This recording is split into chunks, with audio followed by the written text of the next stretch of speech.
Sir, Gruhalakshmi ಹಣ ಬರ್ತಾ ಇಲ್ಲ. ಗೃಹಲಕ್ಷ್ಮಿ ಹಣ ಕೆಲವೊಂದು ಕಡೆ ದುರುಪಯೋಗ ಆಗಿರ್ತಕ್ಕಂಥದ್ದು ಅದನ್ನು ಪತ್ತೆ ಮಾಡ್ತಾಯಿದ್ದಾರೆ. ಅಂದರೆ ಸತ್ತವ್ರ ಖಾತೆಗೆ ಹೋಗಿರ್ತಕ್ಕಂಥದ್ದು, ಬೇರೆ ಕಡೆ ಇದ್ದು ಎರಡು ಕಡೆ ತೊಗೊಳ್ತಕ್ಕಂಥದ್ದು, ಇದನ್ನೆಲ್ಲ ಪರಿಶೀಲನೆ ಮಾಡ್ತಾಯಿದ್ದಾರೆ. ಅದು ಪರಿಶೀಲನೆ ಮುಗಿದ ಮೇಲೆ ಏಕಕಾಲಕ್ಕೆ ದುಡ್ಡು ಹಾಕುವಂಥ ಕೆಲಸ ಮಾಡ್ತಾರೆ. ಪ್ರತಿಪಕ್ಷ ನಾಯಕರು ಆರೋಪ ಮಾಡ್ತಾ ಇದ್ದಾರೆ, ಇದು ಗೃಹಲಕ್ಷ್ಮಿ ಅಲ್ಲ, ಚುನಾವಣೆ ಲಕ್ಷ್ಮಿ ಅಂತ. ಈಗ ಯಾವ ಚುನಾವಣೆ ಇದೆ? ಮುಂಬರುವ ಚುನಾವಣೆ. ಈಗ ಹಿಂದೆ 5 ವರ್ಷಕ್ಕೊಮ್ಮೆ ಚುನಾವಣೆಗಳು ಬರ್ತಾರೆ. ಕೇಳ್ತಾ ಇದ್ದಾರೆ, ಆ ಚುನಾವಣೆ ಹೊತ್ತಿಗೆ ಇವರೆಲ್ಲ ಕಲೆಕ್ಟ್ ಮಾಡಿ ಮತ್ತೆ ಹಣ ಬಿಡುಗಡೆ ಮಾಡ್ತಾರೆ ಅಂತ ಆರೋಪ ಮಾಡ್ತಾ ಇದ್ದಾರೆ ಸರ್. ಆರೋಪ ಅದ,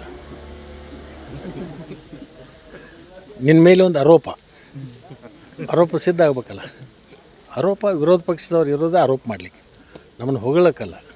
ಅನಿವಾರ್ಯನಾ ಸರ್ ಈಗ ಡಾಕ್ಯುಮೆಂಟ್ಸ್ ಕಲೆಕ್ಟ್ ಮಾಡೋದು ಹೇಳಿರಿ ಅಂತ? ಅಂದರೆ ವ್ಯರ್ಥ ದುಡ್ಡು ಹೋಗ್ಬೇಕಾದದ್ದು ಸರಿ ಅಂತೆ ನೀನು.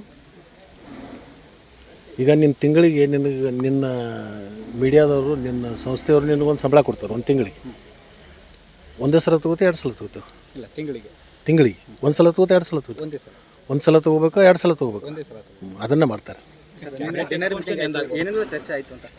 ಡಿನ್ನರ್ ಮೀಟಿಂಗ್ದಾಗ ಊಟ ಚೆನ್ನಾಗಿತ್ತಲ್ಲ ಅಂತ ಕೇಳಿದರು.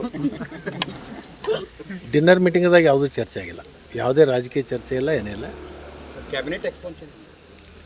ಕ್ಯಾಬಿನೆಟ್ ಎಕ್ಸ್ಪಾನ್ಷನ್ ಒಂದು ವಾರದಲ್ಲಿ ತೀರ್ಮಾನ ಆಗುತ್ತೆ. ನಿಮಗೇನು ಆಗ್ಬೇಕಂತ, ನಿಮ್ಮ ಮನುಷ್ಯನಾಗ ನನಗೇನು ಆಗ್ಬೇಕಂತ ನಿಮಗಿದೆ? ನಮ್ಗೆ ಸಿಕ್ಕರೆ ಒಳ್ಳೇದಂತ ಅನಿಸ್ತಾ ಇದೆ. ಆ ಥರ ವಿಶ್ ಮಾಡಿ, ವಿಶ್ ಮಾಡಿ ನೋಡ.